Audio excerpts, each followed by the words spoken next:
What is up, W Sports Podcast? Jimothy and Tubby. We are back again for day number 2, our episode number 2 of our NFL draft prep. And the plan is today to go over running backs and safeties. Yeah, that's right. We're going to get into it with some of the bruisers on both sides of the ball. We want you all to be a part of it. So if you haven't already, make sure you hit that subscribe button because it's draft season. You know it's Tubby's favorite time of year.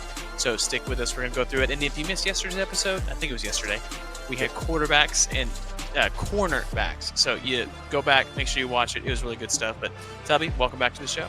What's up? It's always good when we get to talk NFL draft. It really is. I don't know that there is ever a more enjoyable time for you than this. So it's gonna be fun. There's not. So let's just dive right into it. Some of the key highlights for when it comes to the safeties. What should people know about this class? So it's not going to be the deepest draft, position draft. There's a couple guys in this draft in the safety position where I think they're going to be really good NFL players. But if you're looking for depth at this position, you should have took players last year. Right. Yeah, no, I definitely, that makes sense to me. I mean, looking at it. So how about this? Let's go ahead. Let's start big here. Who are some of the top tier, top line guys? Is it kind of a 1-2 race, or do you think it's a clear one? For me, it's a clear one. I know there's a lot of people that are going to say it's a 1-2 race, or they're going to have a different one. Most people are going to say Malachi Starks, but I'm actually going with the guy from South Carolina, Nick Emanwari. I think this kid has every potential to be an all-pro safety. And I know that's some big words to say, but you go put on the tape, watch his ability, the ball hawk, the hard hitting, the tackles, the speed. This kid has everything you want in a safety when it comes to the NFL. 6'3", 222 pounds or 20 pounds, ran like a 4.3 at the combine, tore it up at the Senior Bowl. This kid is for real when it comes to the safeties. He's going to be my top guy. And then I mentioned Malachi Starks, where most people, they're going to have Malachi Starks, which I won't argue a whole lot about that. Georgia logo helps probably. Yeah.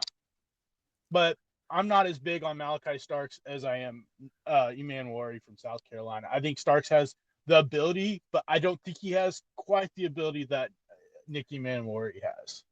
Yeah. What is it that stands out between these two guys? Is it just the physical talent, like the ceiling is higher? Is it just the intangibles that they have? Is it just the literal skills? Like they tackle better. They're like you said, they fill the space. They know the space.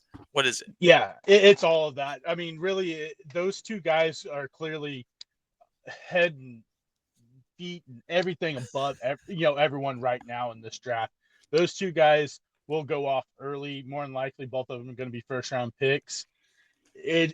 Both of them have a lot of the same abilities, but I think if you look at like Emanwari, his ball hawking skills are at a different level when it comes to Malachi Starks. I think they're both super physical, hard-hitting, not afraid to put their nose in there and tackle. But I like the skills and ability of Emanwari just a little bit more. There are some good guys in there that could be good depth guys and could probably be, fringe starters in the NFL, a couple of these guys, but I'm not super excited about this class like I was last year when it came to the safeties. Well, how about this? Let's get into some of those other guys, the depth pieces. Maybe the second day, any day 2 guys that you'd be more excited about for your team for the depth. Yeah, I'm a big fan. You're going to watch this and you're going to see quite a few guys that I've talked about from Notre Dame's defense. I'm a big fan of Xavier Watts. I think that he probably is the next guy for me on the board. I know a lot of people are going to have Winston from Penn State or Makuba from Texas, but I really like what Xavier Watts can do. He is a leader on the field, and that's a big thing when it comes to the secondary. He can, be that captain in the secondary. He has the size, the ability, everything to be a good safety in the NFL. Then I think I would actually go to Makuba. I think if you're looking at like ball skills, I think Makuba is probably going to be one of the better ones when it comes to ball skills, but he does lack some physicality when it comes to the play. He's, like you said, he's more of the, I'm going to stay back here and I'm going to try to intercept the ball. I'm not going to put my nose in there and try to make the tackle. Yeah, and I think he could have those big flashy plays with that mindset, especially with the quarterback play that is at the next level in the NFL. But I will say, it looks like most of these really good teams are learning to run the ball more, and I think you're Hmm. going to have some like that is going to maybe it's a coachable thing and that he can learn to grow in, Yeah. especially as he gets bigger. He's one of the smaller safeties, I think. I mean, the difference Hmm. between him and Nick, I'm not even, I can't remember. His E-Man name. Worry. Imanowari, I mean, the size difference is almost 30 pounds on Yeah. the scale. So I get why, like, but you're Hmm. gonna have to tackle Derrick Henry at some point. You're gonna have to go in Yep. there and try to stop a healthy Christian McCaffrey at some point. And I don't know. I hopefully he can get bigger as he gets older and see how that Yeah. rolls. But I have heard that knock for him quite a few times. Hmm. Yeah. That's the big thing for him is the physicality is just not really part of his game. Yeah. What about some of these later picks? I mean, obviously as an Oklahoma fan, I'm waiting for you to tell me what Billy Bowman is going to do. What's the dream scenario for him? But maybe some of these other guys. I really think that Billy is being overlooked quite a bit. He didn't have the best year this year. Last year, you go put on the tape, Billy Bowman was to me was the best safety in college football. But this year, the numbers weren't quite what they were. He is a kind of like Makuba when it comes to the ball skills, but we know Billy Bowman will put his nose in there and make a tackle. Hmm. He may not be the biggest guy. He is a little undersized for a safety, but the mentality that Billy Bowman brings is up there with some of those more physical safeties in this draft class. So for me, I think he'll probably be about a fourth round pick, but I think he probably should be ranked more closer to the third, maybe late second, because I think he has that ability. And then on top of that, he does bring kick return ability into it also.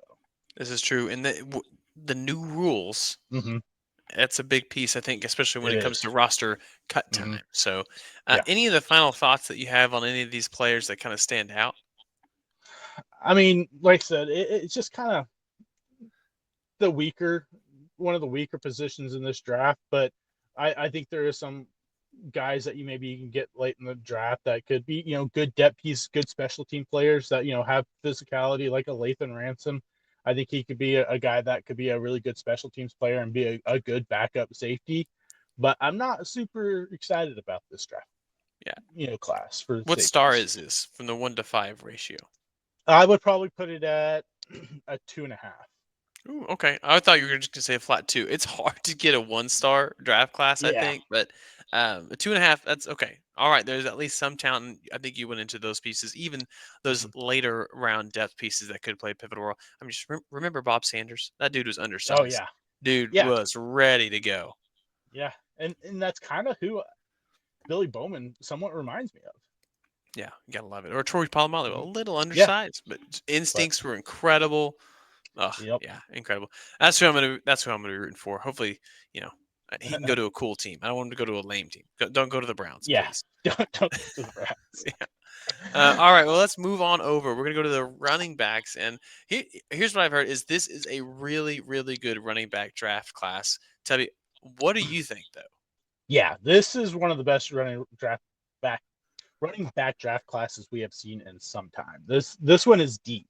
This is probably up there with the defensive line as when it comes to depth for this draft class. There's a lot of guys that are going to be drafted early because I think what we have talked about. The trend is teams are starting to see that the running backs are even are starting to become more important than they were the previous 10 years. Hmm. 100% agree.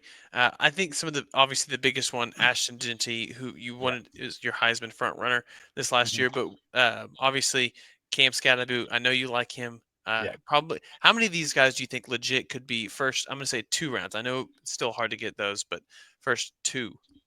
I'm gonna say upwards to 7. Ooh, all right, okay. I think there'll be 2 for sure in the first round, and that's gonna be Genty and Omari and Hampton. Hmm.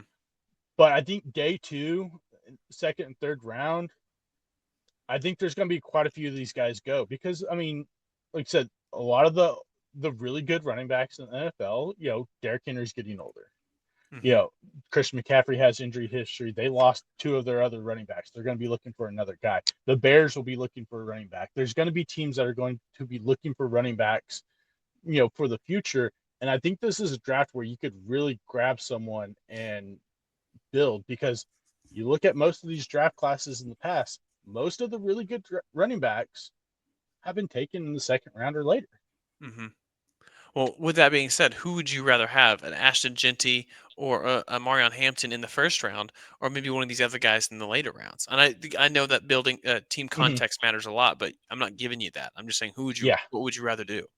For me, when it comes to the draft, the guy I would be aiming for is Travion Henderson in the second round. I think he has all the ability when it comes to the running back. He can catch, he can run, he can block.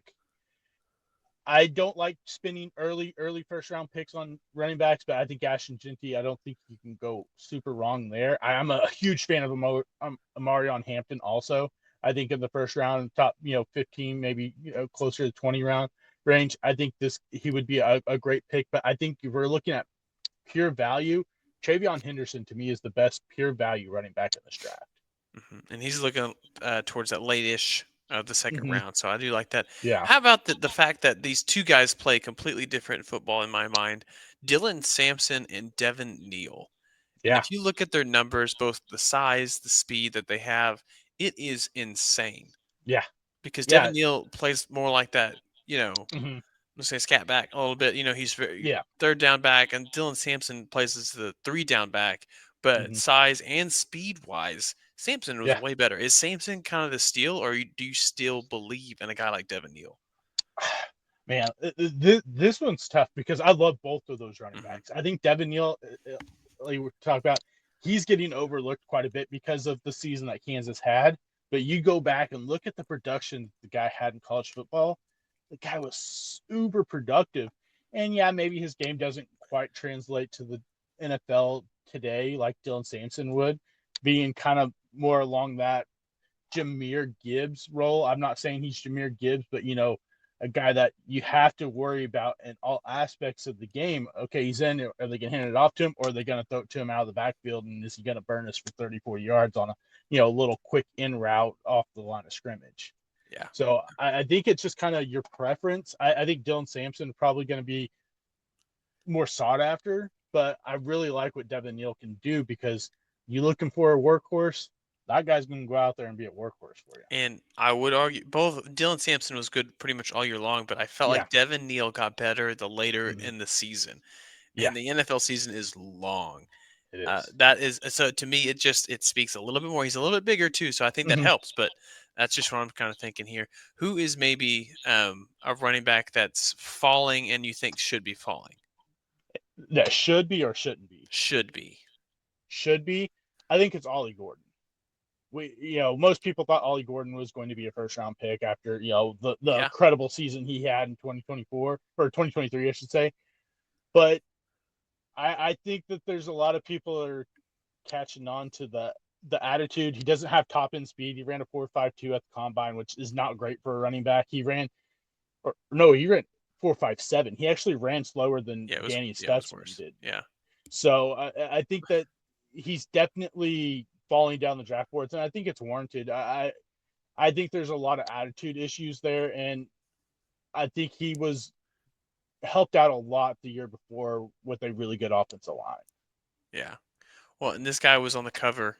I think he was on the cover of College Football 25. Yeah, Donovan Edwards. yeah. This is a guy that I really wish would have done more because I see Donovan Edwards as a guy that could be you look at the ability and the talent that he has, he should be one of these top running backs. But staying on the field has been a big problem for him. Injuries have been a big issue. And it also feels like maybe he just doesn't love the game of football a whole lot when you watch him play. Yeah, that does make it that makes it tough. And Yeah. I honestly thought I liked him more than Mm-hmm. Blake Corum just as a next Same level here. back. But here we are. It looks like Blake Corum Mm-hmm. his door may open up this next year. But Yeah. I don't know. Tell me any final thoughts, or did we give you no? First off, I need a star rating for this draft class for the running backs, and then any final thoughts. Yeah. Potential wise, this is a 5. This Whew, has love it. a. I mean, you 5 look star. at the top 20 running backs, and I think they all get drafted. And that's crazy to say, but Hmm. there are so many really good running backs in this draft. And like there's a couple we didn't even mention, like Damian Martinez. I think he could be a lot better in the NFL than he was at Miami. He had a really good year at Oregon State. That Miami didn't quite pan out the way everyone expected. And I think another one down towards the bottom of these rankings is Taj Brooks from Texas Tech. Was another one everyone expected a lot of big numbers from, and he didn't quite put up those numbers. But a lot of that was due to the fact that Texas Tech wasn't great this year, had a lot of quarterback issues, a lot of offensive line issues. I think he's another guy that will be a lot better in the NFL than the numbers he put up this year. Dude, yeah. Well said. Well said. Well, make sure if you haven't already hit the subscribe button because Toby's going to have even more little in-depth quick blurbs about these draft classes as we get closer and closer, like a month away from it Mm-hmm. being, I believe, in Green Bay, which still blows my mind that it's in Green Bay. I don't know how Yeah. that city's going to hold that many people, dude, but Me neither. it is pretty cool that they get to a city like that is going to get to host the draft because it's a pretty cool event. But Yeah. yeah, we're going to keep it rolling and we're going to have more episodes as we go throughout the next couple of days. So make sure you're hitting that subscribe button, share the podcast with someone maybe who's looking for a good sports podcast, an independent sports podcast that you Yes. just got to listen to. I mean, couldn't say better than myself. Yeah, I know. Maybe next time we'll have you say it and see if you do say it better yourself. I don't know. We'll see. All right. Well, we appreciate y'all listening. We will see you all next time. See ya. See ya.